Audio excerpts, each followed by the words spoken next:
Germany ने अचानक क्यों बढ़ाया अपना सैन्य बजट? क्या किसी बड़ी जंग की तैयारी चल रही है या फिर सेल्फ डिफेंस के लिए अपनी कमर कस रहा है जर्मनी? और जर्मनी ने ऐसा क्या कहा रूस के बारे में जिसे सुन सब हैरान हो गए? जानेंगे इसे। वहीं दूसरी तरफ पश्चिमी यूपी में बीजेपी का अति पिछड़ा दांव क्या हो पाएगा कामयाब? जानेंगे इसे भी। इसके अलावा कर्नाटक में मुख्यमंत्री की कुर्सी को लेकर घमासान एक बार फिर तेज हो गया है। क्या बदलेगा सीएम या फिर होगी बगावत? एक नजर इस पर भी। नमस्कार, खबर प्रधान शो देख रहे हैं आप और मैं हूं निवेदिता।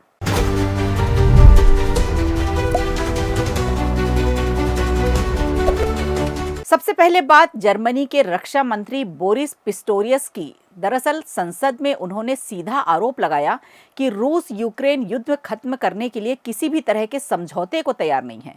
बोरिस पिस्टोरियस ने कहा कि यूक्रेन के लिए तैयार की गई नई शांति योजना पर रूस की तरफ से कोई सकारात्मक प्रतिक्रिया नहीं आई।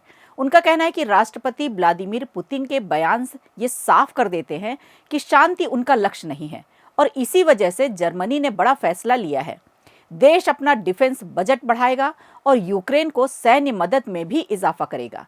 इतना ही नहीं, पिस्टोरियस ने यह भी कहा कि बदलते वैश्विक माहौल में जर्मनी को एक नए रणनीतिक साझेदारों की तलाश करनी होगी।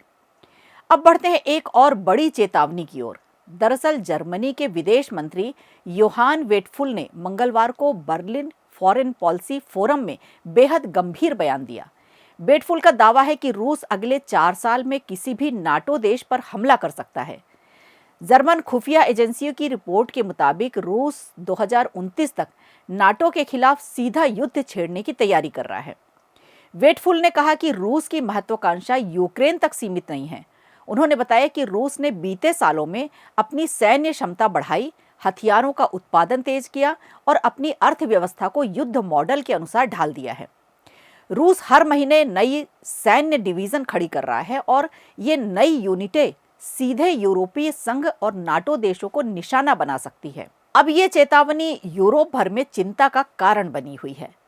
अब बात नाटो चीफ ऑफ मार्क रूटे की। दरअसल ब्रसेल्स में दिए एक इंटरव्यू में रूटे ने साफ कहा कि अगर यूक्रेन युद्ध में कल शांति समझौता हो भी जाए तब भी रूस लंबे समय तक यूरोप के लिए खतरा बना रहेगा। उन्होंने चेताया कि यूरोप का कोई भी देश ये ना समझे कि वो सुरक्षित है, क्योंकि रूसी मिसाइलें सिर्फ कुछ ही मिनटों में किसी भी यूरोपीय शहर तक पहुंच सकती हैं। रूटे ने ट्रंप की कूटनीतिक कोशिशों की तारीफ की, खासकर उन प्रयासों की जिनसे नाटो देशों ने अपना रक्षा बजट बढ़ाने के लिए मजबूर होना पड़ा था। साथ ही उन्होंने स्पेन जैसे देशों को साफ संदेश दिया कि आने वाले समय में रक्षा बजट में बढ़ोतरी अनिवार्य होगी। तो कुल मिलाकर यूरोप में सुरक्षा को लेकर तनाव लगातार बढ़ रहा है। जर्मनी रूस पर शांति प्रक्रिया में भागीदारी न करने का आरोप लगा रहा है। नाटो रूस को दीर्घकालिक खतरा मान रहा है और रूस अपनी सैन्य तैयारियों को लगातार तेज कर रहा है। लेकिन इन सब के बीच सबसे बड़ा सवाल यही है कि क्या यूरोप एक नए संघर्ष की ओर बढ़ रहा है?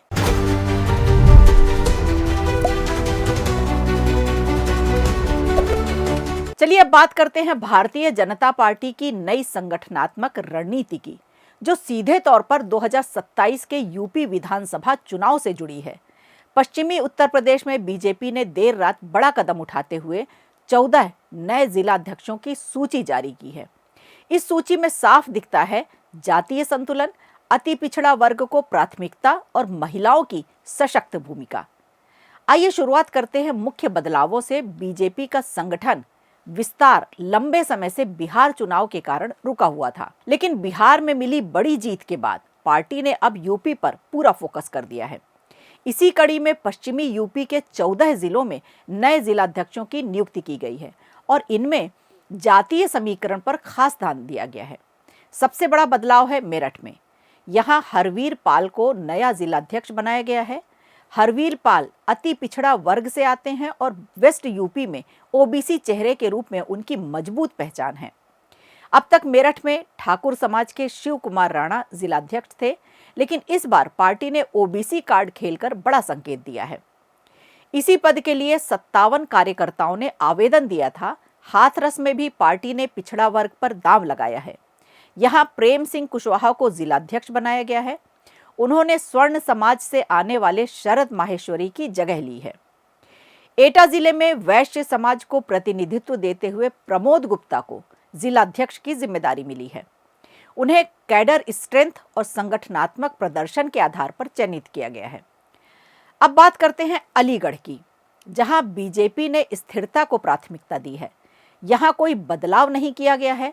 जिलाध्यक्ष कृष्णपाल सिंह लाला और महानगर अध्यक्ष इंजीनियर राजीव शर्मा को फिर से जिम्मेदारी सौंपी गई है। दोनों को उनकी निरंतर मेहनत और संगठनात्मक पकड़ का इनाम मिला है। सबसे महत्वपूर्ण नियुक्तियों में से एक है हापुड़ की। यहाँ पहली बार जिला कमान एक महिला नेता कविता माधरे को दी गई है। उन्हें जमीन से जुड़ी सक्रिय और अनुभवी कार्यकर्ता माना जाता है। कविता 2008 से संगठन में विभिन्न पदों पर रह चुकी हैं और महिला मोर्चा की क्षेत्रीय महामंत्री भी रही हैं। फिरोजाबाद में ठाकुर समाज के उदय प्रताप सिंह को जिलाध्यक्ष बनाया गया है, जिसे पार्टी ने पावर बैलेंस को और मजबूत किया है। कुल मिलाकर बीजेपी ने पश्चिमी यूपी में 2027 की तैयारी अभी से शुरू कर दी है। अति पिछड़ा वर्ग को प्राथमिकता, महिलाओं को नेतृत्व और जातीय संतुलन पर सटीक रणनीति। अब देखना यह है कि ये संगठनात्मक बदलाव चुनाव नतीजों में कैसे बदलते हैं।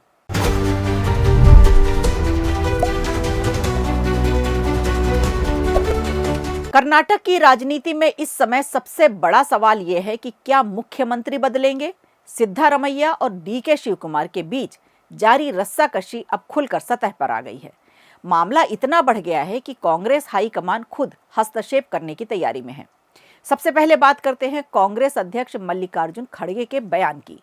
खड़गे ने साफ स्वीकार किया कि सिद्धारमैया और डीके शिवकुमार के बीच सत्ता संघर्ष चल रहा है और इसे हल करने के लिए सोनिया गांधी, राहुल गांधी और खुद वे मिलकर फैसला लेंगे। इससे यह स्पष्ट हो गया है कि ये विवाद सिर्फ अफवाह नहीं है, बल्कि पार्टी के भीतर गंभीर स्थिति बन चुकी है।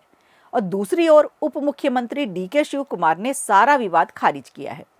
उन्होंने कहा है कि कांग्रेस में कोई भ्रम नहीं है, कोई गुट नहीं है, सिर्फ एक गुट है, कांग्रेस गुट, जिसमें 140 विधायक हैं। हालांकि जमीन पर तस्वीर कुछ और ही दिख रही है। कई विधायक पिछले दिनों दिल्ली पहुंचे और हाईकमान से शिव कुमार को अगला मुख्यमंत्री बनाने की मांग कर डाली। अब बात करते हैं प्रियांक खड़गे की। उन्होंने राहुल गांधी से मुलाकात की पुष्टि तो की, लेकिन कहा कि ये मुलाकात एआई प्रोजेक्ट दिखाने के लिए की थी, न कि सत्ता संघर्ष पर चर्चा करने के लिए। हालांकि सूत्र बताते हैं कि राहुल गांधी का संदेश दोनों नेताओं को दे दिया गया है और जल्द ही दिल्ली में बैठक बुलाए जाने की संभावना है। डीके शिवकुमार ने यह भी कहा कि हम 5-6 लोगों के बीच एक गुप्त समझौता हुआ था। मैंने खुद को मुख्यमंत्री बनाने की मांग नहीं की, पार्टी को शर्मिंदा नहीं करूंगा। उधर मुख्यमंत्री सिद्धारमैया ने संकेत दिया है कि अगला बजट भी वही पेश करेंगे, जिस पर शिव कुमार ने संयमित प्रतिक्रिया देते हुए कहा कि सभी को 2028 और 29 के चुनावों के लिए मिलकर काम करना होगा। तो कुल मिलाकर कर्नाटक में कांग्रेस की अंदरूनी लड़ाई चरम पर है। हाईकमान के फैसले पर सभी की निगाहें टिकी हैं। खबर प्रधान में आज के लिए इतना ही। दीजिए इजाजत। नमस्कार। वीडियो अच्छा लगा हो तो लाइक कीजिए, शेयर कीजिए और कमेंट बॉक्स में हमें जरूर बताइए।